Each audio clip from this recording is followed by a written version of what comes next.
금주는 사순절 마지막 주간입니다.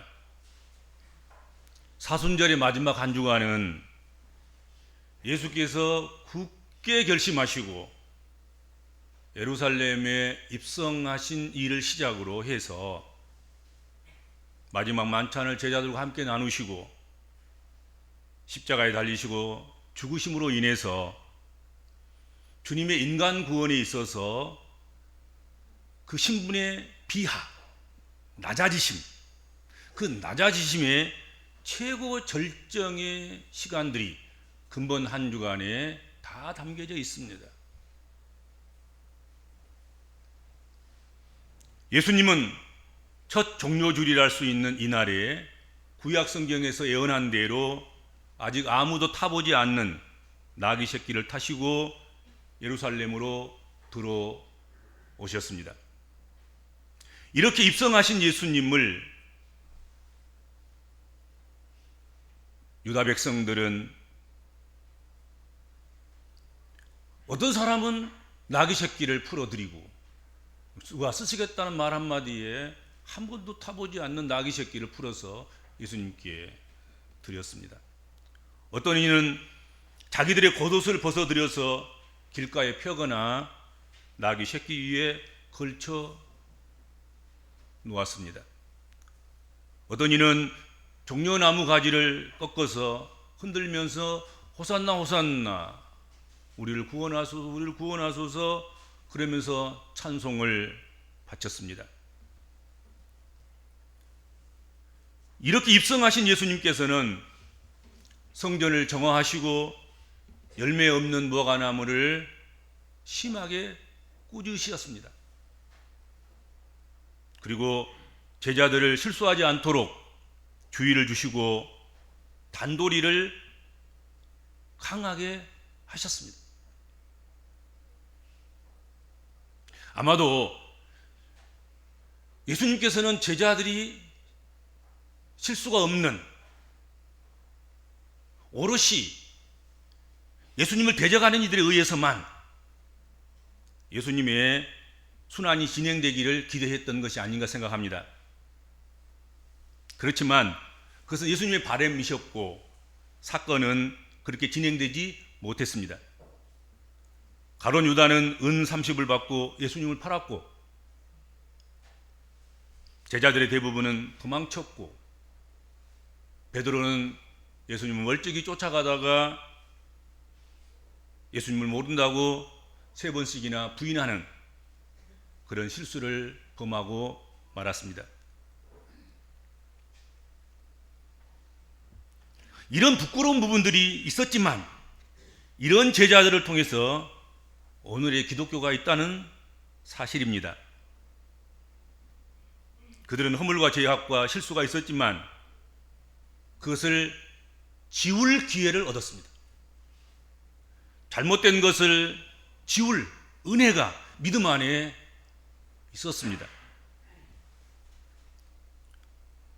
뉴욕대학교에서 가상문화를 가르치고 있는 더글라스 라시코프라는 그 교수가 있는데 그는 인류 역사상 가장 위대한 발명품은 잘못된 것을 지우고 다시 시작하게 하는 지우개다 그렇게 말했습니다. 지우개가 발명되지 않았다고 하면 과학도 역사도 도덕도 제자리 걸음을 했을 것이다 하는 것이지요. 그동안 인류가 발명하는 것이 놀랍고 획기적인 것들이 얼마나 많습니까? 도구를 사용하고 불을 피우고 그리고 전기와 통신과 비행기, 인공위성, 인공지능, 컴퓨터, 신약들 하나하나 다 이야기하기는 시간이 부족하지요. 그런데 세계적인 석학이라고 하는 사람이 하찮을 것 같은 지우개를 인류 역사상 최고의 발명품이라 했단 말이죠. 그러니까 좀 의아하는 거지요. 그렇죠. 뭐 컴퓨터도 아니고 무슨 인공위성도 아니고 AI도 아니고 신약도 아니고 고무딱지 지우개가 인류 최고의 발명품이라는 거지요.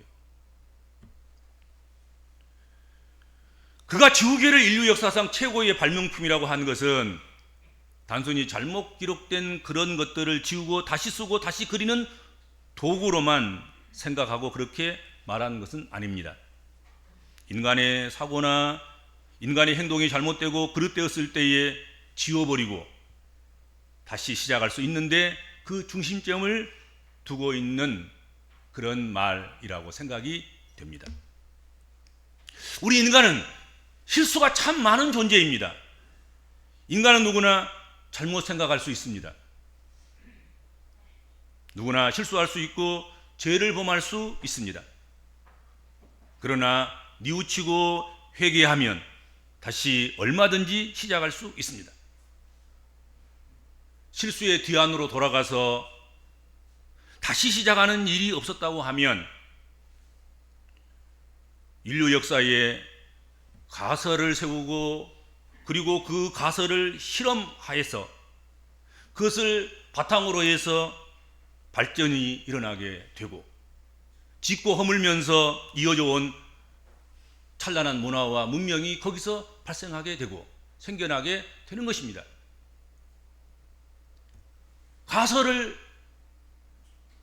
세우고 그 가설을 실험했는데 잘못되면 다시 지우면 되는 거잖아요. 한 번 지우고 두 번 지우고 10번 지우고 100번 지우고 그러면서 여러분들 전기가 발명되고 비행기가 발명되고 인공위성이 쏘아 올려지게 된 것입니다. 여러분, 그 한 번 가설을 세워가지고 성공한 적이 없어요. 가설을 세우고 그걸 실험하고 몇 번씩 실험하는 거지요. 실패하면 다시 지우고 다시 가설을 세우는 거예요.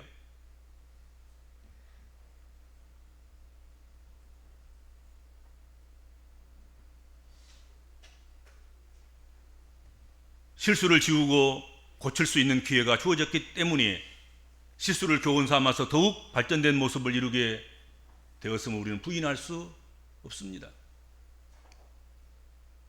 베드로는 참 실수가 많은 사람이었습니다. 그 기본 성품이 다혈질적이에요. 급하고 충동적이에요.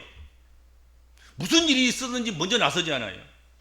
대답도 먼저 하고 꾸중도 먼저 받고 칼도 먼저 빼고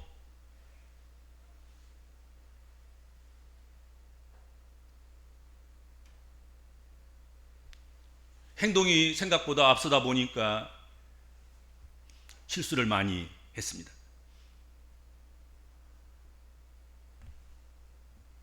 예수님께서 잡히신 날 밤에 예수님으로부터 네가 닭 울기 전에 네가 3번 나를 부인하리라는 주의를 받았습니다.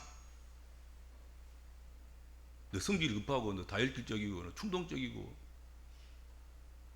너 그러다가 오늘 밤에 나를 닭 울기 전에 3번 부인할 것 같다. 너 주의하라. 주의를 들었습니다. 그러자 그가 어떻게 호언장담했는지 사복음서를 보면 우리가 잘 알 수 있습니다. 마태복음 26장 33절 베드로가 대답하여 가로되 주를 버릴지라도 나는 언제든지 버리지 아니하겠나이다. 다른 사람은 다 주를 버릴지라도 나는 언제라도 주를 버리지 않겠다 한 것이죠. 마가복음 14장 31절에 베드로가 힘있게 말하되 그냥 기어들어가는 말이 아니라 힘있게 힘있게 말하되 내가 주와 함께 죽을지언정 주를 부인하지 않겠나이다 그랬습니다. 누가복음 22장 33절에서 주여 내가 주와 함께 오게도 가고 죽는데도 가기를 준비하였나이다. 걱정하지 마옵소서. 내가 주의를 부인하는 일은 없을 것입니다. 내가 감옥에도 가고 내가 죽음도 준비해서 주님이 가면 가고 주님이 죽으시면 나도 죽고 그렇게 하겠습니다. 요한복음 13장 37절에서도 베드로가 가로되 주여 내가 지금은 어찌하여 따를 수 없나이까 주를 위하여 내 목숨을 버리겠나이다. 그렇게 호언장담을 했습니다. 그러나 예수께서 잡히시자 베드로는 불안에 사로잡혔고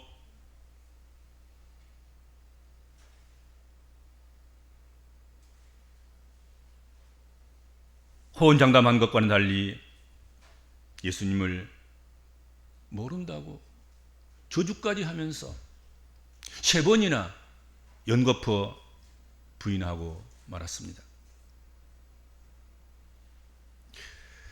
이런 일이 어디 베드로 한 사람의 문제뿐이겠냐 하는 거지요. 베드로 한 사람만 호언장담하다가 그렇게 허무하게 무너져버리고 실수하고 잘못하고 범죄하겠냐 하는 것이죠. 우리들도 큰 소리 치면서 맹세해 보지만 허망하게 실수를 하고 뼈아픈 아픔을 겪을 때가 어디 한두 번이었겠습니까?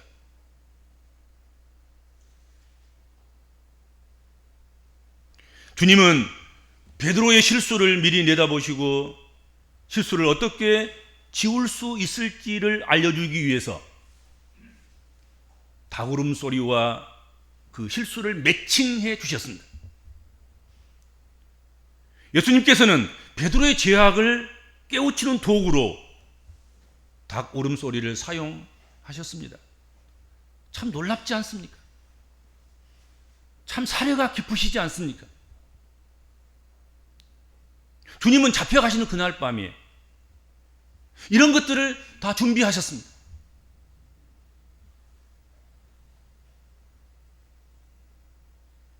베드로는 닭 울음소리를 듣는 순간 그는 무엇인가 쫓기듯 실수를 한 것이 생각나서 밖으로 뛰쳐나가서 밖에 나아가 통곡했다. 성경은 그렇게 말씀합니다.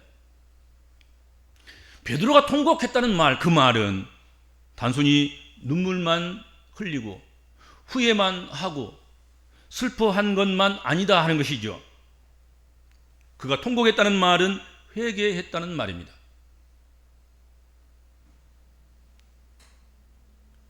베드로는 닭울음 소리와 함께 통회하는 모습을 보이고 있습니다. 우리는 이것을 회개라고 그럽니다. 회개라는 말은 구약 히브리어로는 슈브, 신약 헬라어로는 메타노이아, 이 두 단어를 사용하고 있는데 이 두 단어가 간직하고 있는 공이 함께 가지고 있는 의미, 그것은 돌다, 방향을 전환하는 것, 그것을 품고 있는 단어입니다. 방향 전환이라 이거죠. 우로 가다가 좌로 가고, 좌로 가다가 우로 가고, 뒤로 가다가 앞으로 가고, 완전히 삶의 방향을 바꾸는 것입니다.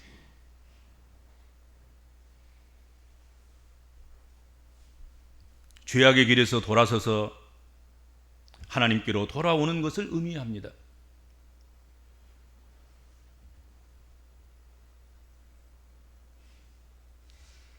닭울음 소리는 베드로로 하여금 정신을 차리게 하는 매개체가 되어 주었습니다. 그날 밤에 닭이라도 울어 주었으니 얼마나 다행인지 모를 일입니다. 베드로는 닭울음 소리를 신호로 해서 자신의 실수를 깨닫고 자신의 실수를 깨끗하게 문질러서 지워냈던 것입니다. 옛날 지우개는 조금 질이 나빠가지고 힘있게 지우다 보면 공책이 찢어져 버리기도 하고 공책이 닳아서 이게 구멍이 나기도 하고 그랬었어. 그렇죠? 요즘 지우개는 얼마나 좋은지 몰라요.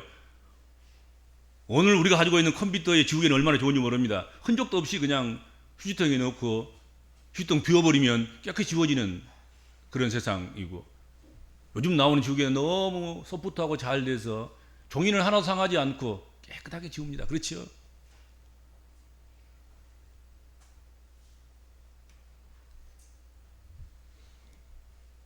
이날 저녁에 실수한 사람이 베드로뿐만이 아니었다는 것은 누구나 다 알고 있는 사실 아니겠습니까? 가룟 유다는 예수님을 파는 일을 했습니다. 거짓 사랑의 키스를 하고 스승인 예수 그리스도를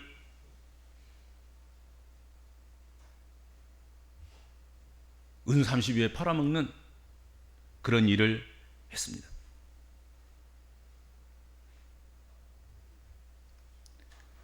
반면에 가룟 유다는 베드로와는 달리 예수님이 체포된 후에 죄책감, 후회 막급 그런 것들에 시달리다가 끝끝내 예수께로 돌아오지는 못했습니다. 그 허물과 죄악을 실수를 지워내지는 못했습니다. 그래서 성경은 그가 자기 길로 갔다, 자결했다, 그렇게 밝혀주고 있습니다.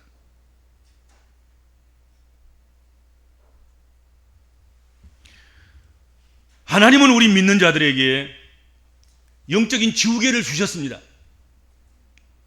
회개라는 지우개입니다. 실수한 것, 허물된 것, 죄악된 것, 슬픔만 하고 후회만 하고 아파하기만 하고 깨닫기만 하고 여전히 남아있는 그런 것이 아니라 그것을 깨끗이 도려내고 깨끗이 지워내고 씻어내는 그런 회개의 은혜를 주셨습니다. 영적 지우개를 우리에게 선물로 주셨습니다. 성경은 마치 거울과 같아서 우리의 죄를 발견하게 하고 그래서 예수 그리스도께로 나아가면 그의 보혈로 우리의 죄를 지워 주십니다. 이사야서 1장 18절에 말씀하시되 오라 우리가 서로 변론하자 너희 죄가 주홍 같을지라도 눈과 같이 희어질 것이요 진홍같이 붉을지라도 양털같이 희게 되리라 말씀하셨습니다.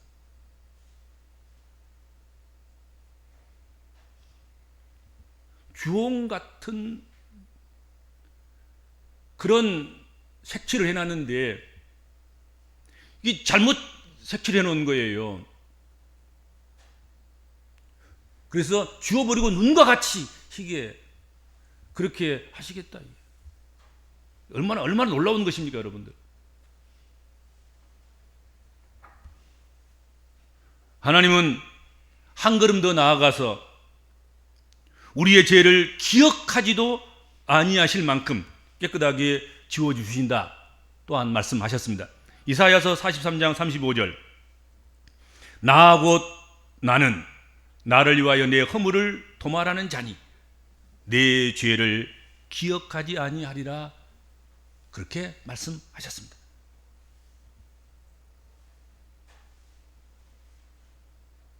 닭울음 소리는 베드로에게 핑계하지 말고 책임을 전가하지 말고 통홍에 자복하라고 깨우쳐 주셨습니다. 그리고 베드로는 그 닭울음 소리와 함께 통회하고 자복하고 그리고 예수 그리스도를 부인한 것에 대한 허물과 죄악들을 지우개로 지워냈습니다. 그 통곡의 눈물로 지워냈습니다. 그리고 그를 위해서 흘려주실 예수 그리스도의 보혈로 깨끗이 씻어냈습니다. 그런데 이제는 우리 주변에서 닭 우는 소리가 들리지 않습니다. 도시 아파트에서 무슨 닭이 웁니까?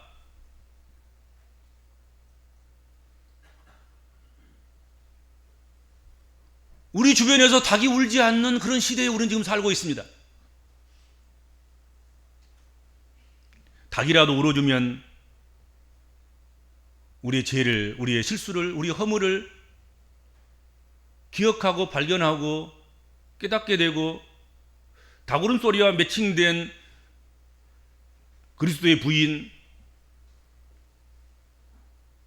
그리스도를 십자가에 못 박는 그 행위들, 그 모든 죄악들, 이런 것들을 생각할 수 있을 텐데 말이죠. 그렇죠? 닭이라도 울어주면 얼마나 좋겠습니까? 울고 싶을 때 좀 뺨이라도 쳐줘야지 더 많이 울 것 아니겠습니까? 그렇지 않겠습니까?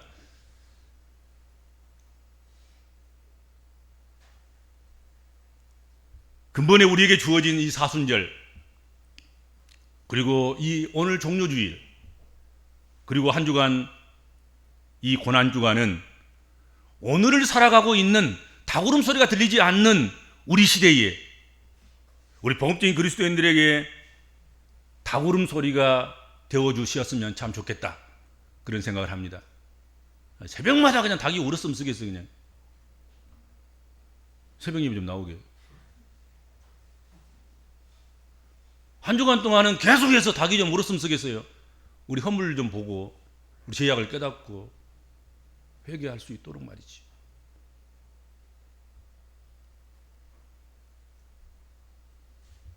우리의 실수나 허물과 죄악을 철저하게 통해 잡아가고 새롭게 출발하는 그런 영적 기회가 됐었으면 참 좋겠다 하는 거지요.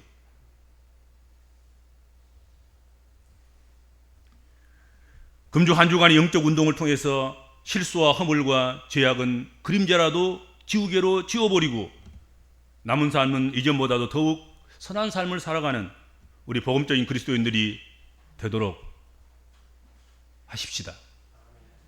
주님 감사합니다.